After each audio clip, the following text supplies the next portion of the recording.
दोस्तों, हमारे वैज्ञानिक लगातार इस खोज में लगे रहते हैं कि क्या धरती के अलावा दूसरे ग्रहों पर भी जीवन संभव है, और अगर है तो क्या वो धरती के वातावरण की तरह ही है। ये सवाल हमेशा से ही रहस्य ही रहा है, क्योंकि अभी तक किसी भी ग्रह पर जीवन की संभावना नहीं मिल पाई है।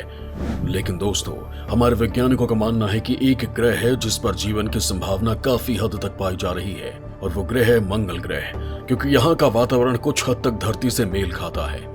दोस्तों, हमारे वैज्ञानिकों का कहना है कि आने वाले समय में धरती पर जीवन नहीं बचेगा, जिसका सबसे बड़ा कारण यहाँ बढ़ रहा प्रदूषण है।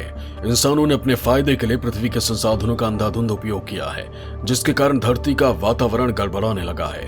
धरती के तापमान में लगातार बढ़ोतरी हो रही है, जिसके कारण ग्लेशियर तेजी से पिघल रहा है।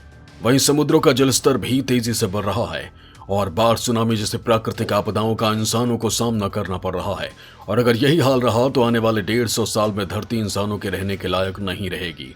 इसके साथ ही पृथ्वी की ओजोन परत को भी नुकसान होने लगा है, जो सूरज की हानिकारक किरणों से हमें बचाती है।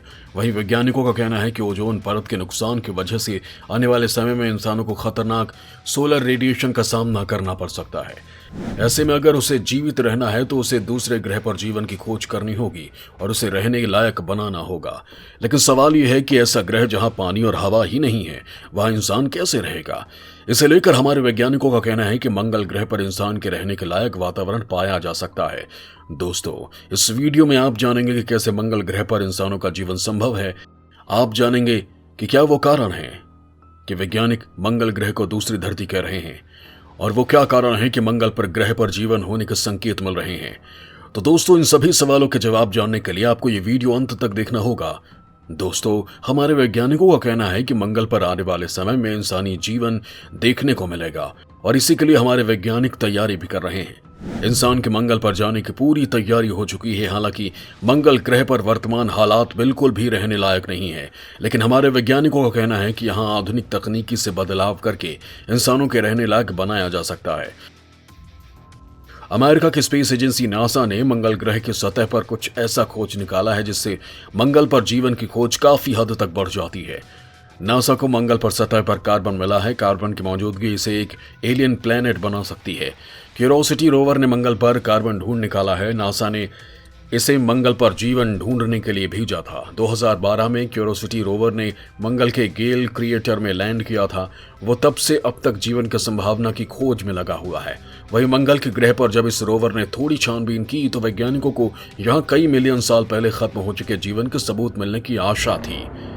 इस क्यूरोसिटी रोवर ने कई जगह के पत्थरों को ग्रिल करके सैंपल इकट्ठा किए। वहीं इसमें मौजूद मैग्नीशियम से इन सैंपल की जांच की गई, जिसमें कार्बन की मौजूदगी पाई गई, और उसमें आधे सैंपल में कार्बन 12 की मौजूदगी थी। कार्बन 12 एक ऐसा एलिमेंट है जो किसी जीवन के होने का संकेत देता है। कार्बन 12 कार्बन के 2 आइसोटोप्स में से सबसे हल्का आइसोटोप है।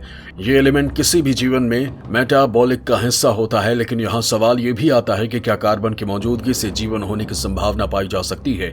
तो इसका जवाब हाँ और ना दोनों ही है।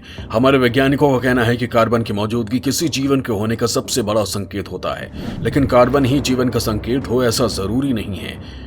इसका दूसरा कारण भी हो सकता है। वैज्ञानिकों का मानना है कि मंगल पर कोई केमिकल रिएक्शन होगा, या फिर हमारे सौरमंडल में कोई विशाल बादल इसके सतह से होकर गुजरा होगा, तो उसने मंगल को हिट किया होगा, जिसके कारण इसके सतह पर कार्बन रह गया होगा। फिलहाल कार्बन की मौजूदगी का सही कारण क्या है, इसका पता नहीं चल पाया है। इसके अलावा मंगल पर मीथेन की मौजूदगी भी बहुत बड़ा रहस्य बना हुआ है, क्योंकि मीथेन भी जीवन की संभावना को होने का संकेत देती है।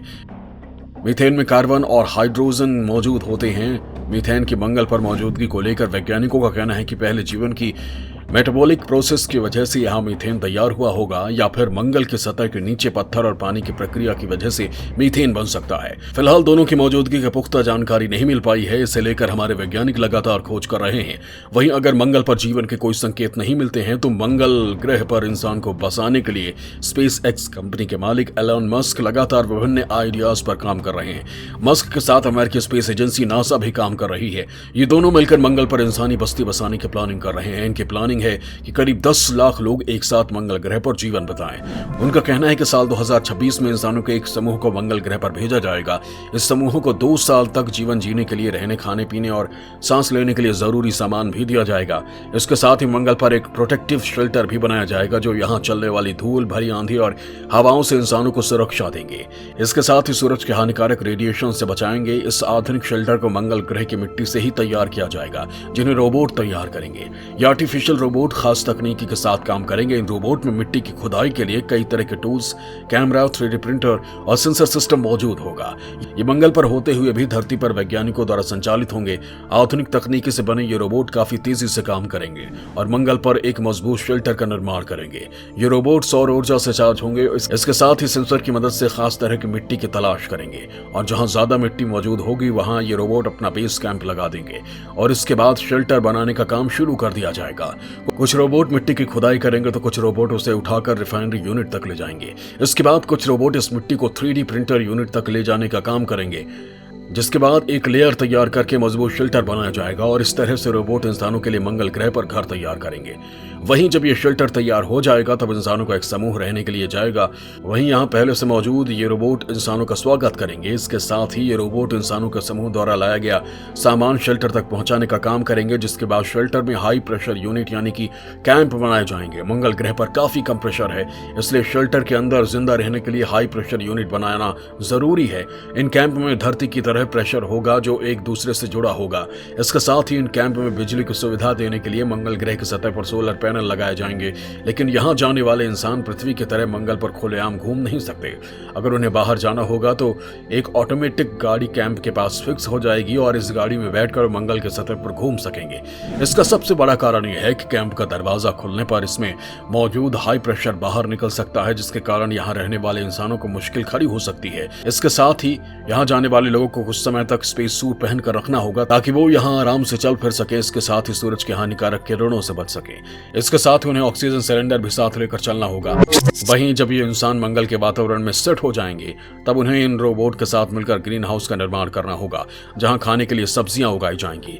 नासा के वैज्ञानिकों का कहना है कि मंगल ग्रह पर शुरुआत में आलू और बीन्स की खेती की जाएगी, क्योंकि इन्हें विकसित करना आसान काम है। इस ग्रीन हाउस से ये फायदा होगा कि जैसे जैसे इसमें लगे पौधे बढ़ेंगे या अपने आसपास ऑक्सीजन की मात्रा भी बढ़ाएंगे, लेकिन ये काफी कम मात्रा में होगी। इसके लिए इन इंसानों के ग्रुप को ऑक्सीजन का निर्माण करना होगा। इसके लिए खास तरह का डिजाइन तैयार किया जाएगा जो मंगल के वायुमंडल में मौजूद कार्बन डाइऑक्साइड से ऑक्सीजन बनाने का काम करेगा। जैसे इंसान और रोबोट ऑक्सीजन बनाने का काम करेंगे, जैसे जैसे मंगल पर ऑक्सीजन की मात्रा बढ़ जाएगी वो इंसानों के रहने लायक बन जाएगा। इसके बाद इस इंसान के समूह को पानी की व्यवस्था करनी होगी जो मंगल के सतह के नीचे मौजूद बर्फ के टुकड़ों को इकट्ठा करके की जाएगी। इसके साथ ही मंगल के पहाड़ों पर मौजूद बर्फ को पिघलाया जाएगा ताकि इंसानों को पीने लायक पानी मिल सके। इस तरह इंसान मंगल पर जीवन की शुरुआत कर सकेगा। इन 2 सालों में ये इंसानों का समूह धरती की तरह ही इंसानों के रहने के लायक वातावरण तैयार करेगा। फिलहाल ये कहना तो मुश्किल होगा कि इंसान कब तक मंगल में रहने लगेगा, लेकिन जब तक हम इंसान मंगल पर जाकर बसते हैं उससे पहले हमें हमारी पृथ्वी की रक्षा करनी होगी और बदलते पर्यावरण की तरफ ध्यान देना होगा।